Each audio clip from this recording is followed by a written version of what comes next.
Welcome to the Joy Lab podcast, where we help you uncover and foster your most joyful self. Your hosts, Dr. Henry Emmons and Dr. Aimee Prasek, bring you the ideal mix of soulful and scientifically sound tools to spark your joy, even when it feels dark. When you're ready to experiment with more joy, combine this podcast with the full Joy Lab program over at joylab.coach. Hello, I'm Henry Emmons, and welcome to Joy Lab. And I'm Aimee Prasek. Here at Joy Lab, we infuse science with soul to help you build your resilience and uncover your joy. And today we are focusing on the power of simplicity when it comes to creating change in our lives.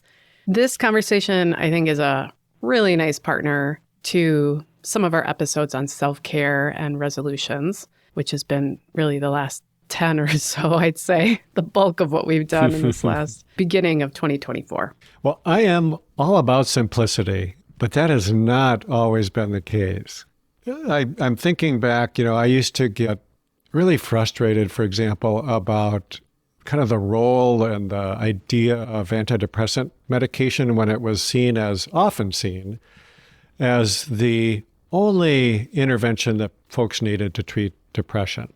That's really simple, for sure, but just so much of the time it didn't seem to be effective over the long term. I've had a similar issue, frankly, with supplements. The idea that they could be the only treatment for depression doesn't make sense to me either.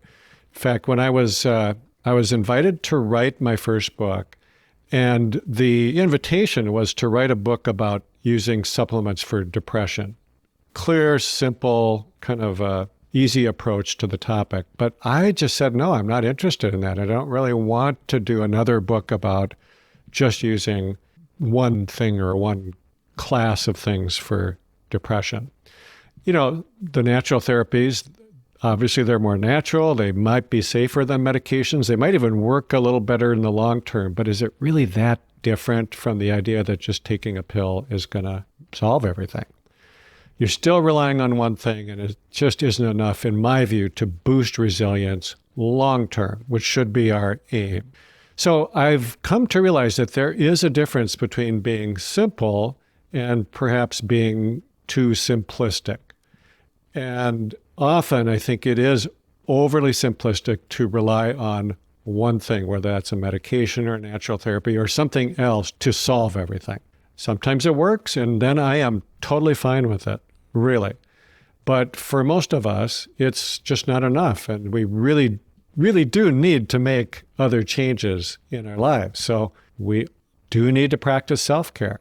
But I think that how we approach self-care really matters. If we go at it, really hard, really intense, we try to do too much, or maybe we become too rigid, let's say, about diet or exercise, it almost always fails, in my view. I think it fails because it awakens our resistance. So, I think it's a good question to ask yourself, why on earth would I resist eating better or being healthier in some other way? And my thought is, don't try to make sense of it, because it makes no sense. But I bet it's happened to almost all of us, where we just don't do the things we know would be better for us to do. Now, I think that's just natural human reaction, but I think it works a lot better to layer this with self-acceptance. I'm perfect as I am, but I could use a little improvement. And I think self-care is the little improvement part. So when we come at it more gently, with greater awareness, and even a bit of compassion for ourselves, I believe that we're going to find that internal resistance just stays quiet, stays in the background. And it just lets us try out this new way of being and doing things without getting too much pushback. So that's how I see this conversation about adding a few simple, even joyful things to our day. So I believe we're seeing self-care not as a product, not as something to add to your to-do list, but really more as just a way of being in the world, a way of moving in the world. I would love it, in fact, if this became something that we didn't even talk about anymore because it was just so normal and natural to treat yourself well. So we didn't even think of it as a topic for discussion.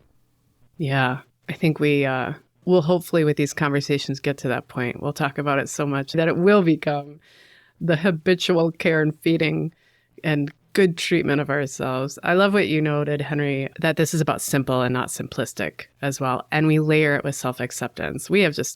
We're talking about that a lot these last couple months because it really matters. And not just your perspective, as you said, Henry, this is what the research is showing, that the way we approach self-care does matter and that a gentler, more simple approach is profound. There's a recent study that looked at mental health amidst the pandemic, and they found that simple activities that just inherently cue positive emotions. So essentially the activities that people really enjoyed doing, like walking, their hobbies, gardening, those activities were associated with the biggest daily well-being gains. So simplicity is the theme here. Simple things. It reminds me of a piece of writing from Peng Yang, or Layman Peng, as he was known, a revered Buddhist thinker who lived in the late 700s Common Era. He wrote, "My daily activities are not unusual. I'm just naturally in harmony with them, grasping nothing, discarding nothing. In every place, there's no hindrance, no conflict. My supernatural power and marvelous activity, drawing water and chopping wood." Ooh, I'd heard the last line there before, but I have not heard the whole quote. I just love it. Yeah, chop wood. And I think that's what I was trying to say earlier. Much better said, by the way. I know. But just that idea that it's nothing special, just going about our days, but doing so in a particular way. And even, all these centuries ago, it sounds like simplicity of this kind was unique. I think he called it a superpower or supernatural power, not to grasp, not to push things away, but just to do simple, routine, day-to-day things, but to do them in such a way that they're truly nourishing. Yeah, it's, our built environments have certainly changed since then, but the way we can overwhelm ourselves or treat ourselves terribly hasn't. Those same obstacles ring true. So I think that quote certainly resonates. In our NMH community, we have our simple joy challenges that really leverage this power of simplicity when it comes to behavior change. Sort of this modern version of chopping wood and carrying water. Simple stuff that provides some benefit. You step back after chopping that wood or carrying that water and you can exhale with some satisfaction. And then what do you know? Your mood is actually improved over the next several hours after that simple, meaningful practice. We can do that every day. I'll give an example of a simple joy. We can take 5 minutes, just 5 minutes, and dig your hands into some soil and smell it. And seriously smell it.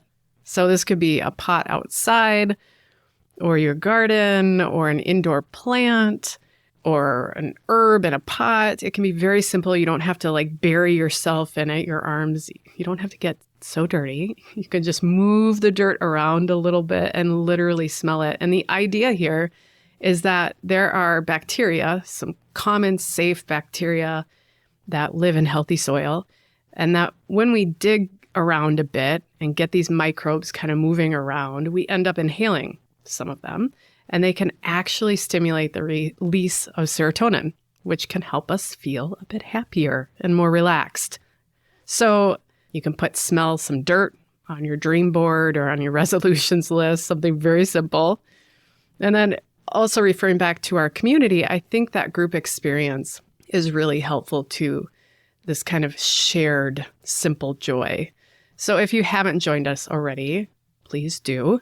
You can also find a buddy in your own IRL and brainstorm simple joys that you want to engage with together that are realistic. And you can add those into your day or your week that nourish you. I think there is a paradox about self-care, even with the word self in it, because it's true. You do have to do the work yourself, but you don't have to do it alone. And I think it works so much better if it's done together, especially if you can find ways that make it more fun than work or drudgery. And some folks can do that on their own, I think. But for most of us, it's just definitely made better with a group. For many years, I led resilience training groups in person. And one of the ways that I think people learned the most was from the group discussions, where we could kind of hear what other folks were doing, what worked for them, where they were struggling. And it was just this shared experience that I think really made the difference, because we all struggle to do this stuff.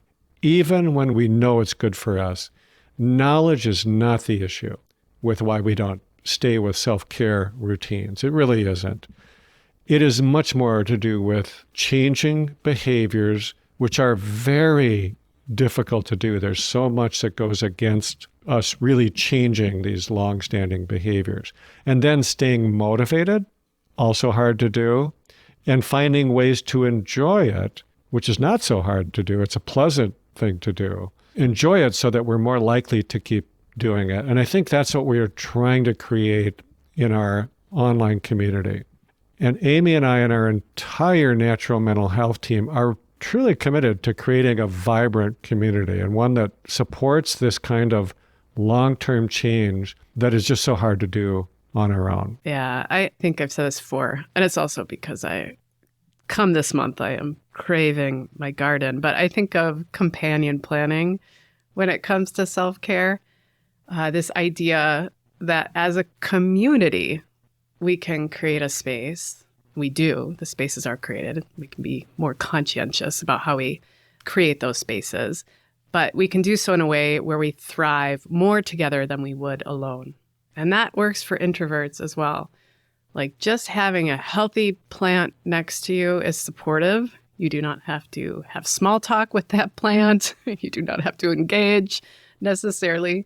But just that idea of companion planning, that we together as we grow, we benefit each other just as a consequence, naturally. So I hope this idea of simple joys can spark some motivation for you all. I really align with this approach. Behavior change research really aligns with this approach. And now to close, and kind of funny, I don't know who said this, but it's something that I heard a long time ago, and I think it fits for us today, and I'd like to share it. So here it is. Don't forget to drink water and get some sun. You're basically a houseplant with more complicated emotions. That's great. Thank you for listening to the Joy Lab podcast.